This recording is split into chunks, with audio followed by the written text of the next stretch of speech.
Guys, ang sarap. Sarap na ito, may tuyo. Ishems! Magpiprito ako ng tuyo mamaya. Uy, sarap. Diba? Ang dami. Sarap, guys. Let's eat!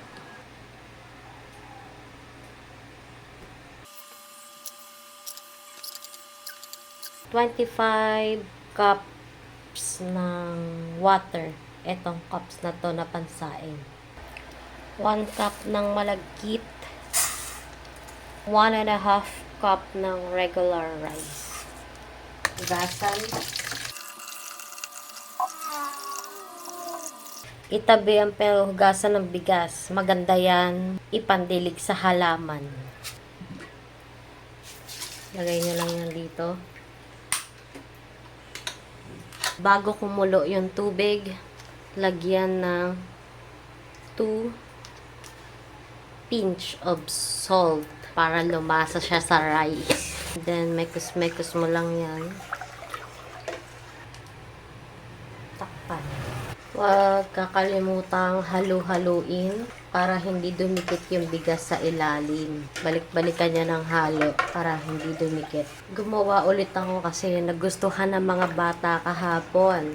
Kaya, ayan, gumawa ulit ang kita para sa mga bata.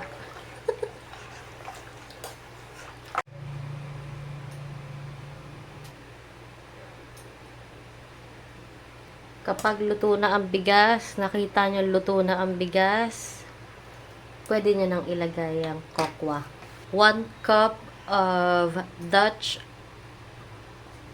dark cocoa. Mabibili sa palengke, 25 pesos, ganito karami, nakabalot siya.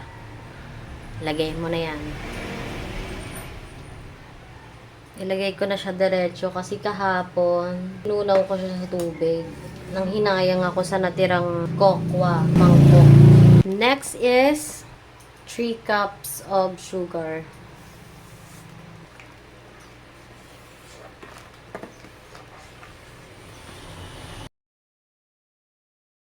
Next is all-purpose cream. Optional lang to, guys. I-add ko lang siya for more milky flavor for our champurrado.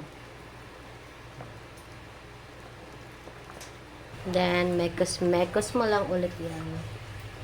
Then, that's it. Ready to serve. Please make sure to follow our page for more videos. Mag-likes and comments na rin po kayo para sa iba pang mga katanungan. Yun lang. Love ya. Mwah.